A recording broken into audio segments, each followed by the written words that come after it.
Next piece of gear up for a vintage gear review is this Sansui FR3060 automatic turntable from the early to mid 1970s. I'll explain that in a minute, why I'm kind of unsure about that, but this is the first one that I've come across. You know, I'll talk about some of the other models and some of the other turntables from that era that I worked on. But so this was manufactured somewhere around 1973. It's automatic. It's a belt drive. It's pretty big. Kind of reminds me of the big plinth Pioneers, like the PL A25, A35, maybe the 30, the old 30.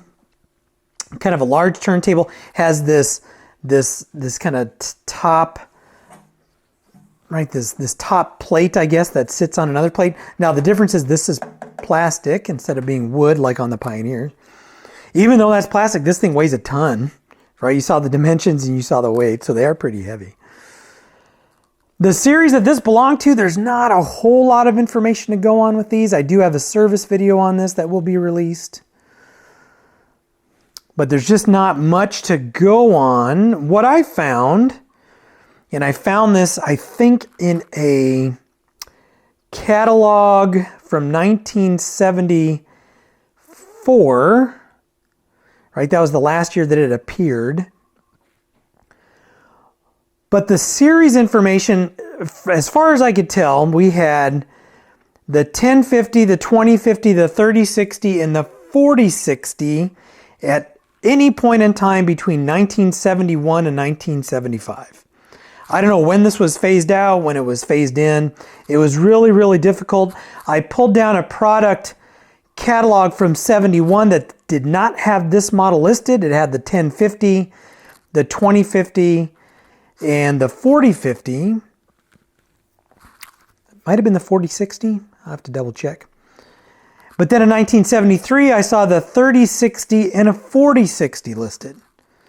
And again, the last catalog that I saw this particular model in was a 1974 to 1975 product brochure or catalog for Sansui. So I'm just saying 1973-ish, splitting the difference. So the aesthetic, right, this is like the big plinth Pioneer. I think it's a pretty good looking turntable. I really like the 2050s. I've worked on a lot of those because it has a kind of a square plinth wood veneer. They're really easy to work on. This one, the service on this was really easy. The setup was easy. I'll get to the service in a little bit, but setup on this is pretty easy. Using this is pretty easy. So it's suspended on springs, right? So you got to watch for that. So, you know, footfalls can possibly make your record skip. Not real good for vibration isolation, right? But works okay.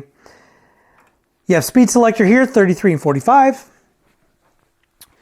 We have the hanging, right? The hanging anti-skate weight sitting right there. Up and down for the tone arm elevator. Record size. Off, start, cut, and then repeat. Real simple. This one actually has an Ortofon VMS 30 Mark II that's in pretty good shape, so I just left it on there. I bought this off of eBay for $120 shipped. In fact, I think it was less than $120. Now with tax, I may have paid a little bit more. But they said it wasn't working. So naturally, what does not working mean? I took a gamble, but in this case, not working meant it was missing the belt. And everything else works on this thing. I did some minor service to it. So connecting this, using it, super simple, super intuitive. Serviceability, I found it to be easy, but I didn't have to repair it. So basic maintenance tasks on this were easy. Getting to the spindle, lubing the spindle, cleaning the spindle, that was easy. The belt, that was easy. I don't remember sorting anything out with the tone arm. That was good. Now, if something would have been messed up with that, I have no idea if it would have been a nightmare to work on or if it would have been easy. Like, I consider the Pioneers of this era to be fairly easy to work on. I would anticipate if this is like the 2050C, it's not real difficult. But again, I have more experience with those. I've probably done half a dozen 2050s, and this is the first 3060 that I've come across. So unfortunately, I don't have a lot of service information or things to look out for in that respect. So if you're looking to pick one of these up, right, what are some things you want to pay attention to? Naturally, the dust cover condition. I don't know that anyone is making an aftermarket for this. What's cool is the 45 adapter has a little tiny peg here that'll just sit right on the dust cover. I think that's pretty cool. Right, making sure that the anti-skate weight is there, head shell, that these lever caps are present. Make sure there's no damage to the tone arm. It has the counterweight. This tone arm elevator is not damaged. Right, making sure it has the 33 and the 45 speed selector buttons, or the button caps. The condition of the veneer is a big one. This one was pretty clean. It's got one little piece of chip out right there. Sorry, I'm always popular when I start shooting a video. So really looking for one of these, completeness, cosmetic condition. I don't know of anything you immediately have to do to one of these. I couldn't find anything. Again, there's not a lot of information on 3060s out there. So like if you pick one up, what's the one or two things you have to do on this? I don't know. Probably a new belt. That would probably be the only thing, and then just performing basic maintenance to the turntable. I wish I had more information, but I just don't. Like these are kind of, they're not as common as like the 2050s are. In fact, I found more listings for 40, 50s, and 60s than I did for 3060s on eBay when I did my product price review research. So speaking of prices, what should you expect to pay for one of these? I would say restored in really good condition, $400 or more. I don't think these command a really high price, but I think they are phenomenal turntables. So $400 or more if you find one in a box that's in pristine condition. One that's in this condition. Now this one, I'd say this is a little bit more of the working plus condition. What I found is the ones that are sold for that middle range, that working, but it's in, maybe has a couple of issues here and there. I've noticed the dust covers have been pretty beat up. So one like this, probably closer to $300, but if you just wanted to get one that was working, that wasn't in horrible condition, probably right around $250. And then to pick one of these up as a parts or to repair unit, maybe it's missing the head shell and the counterweight and maybe the dust cover. You know, I couldn't see paying more than $150 for one of these. I totally lucked out on this one. It came up there. I just happened to look. It had been posted, I think maybe 5 or 10 minutes before I went out there, and I snatched it up right away. I figured I could sort out whatever was wrong with it, which I could.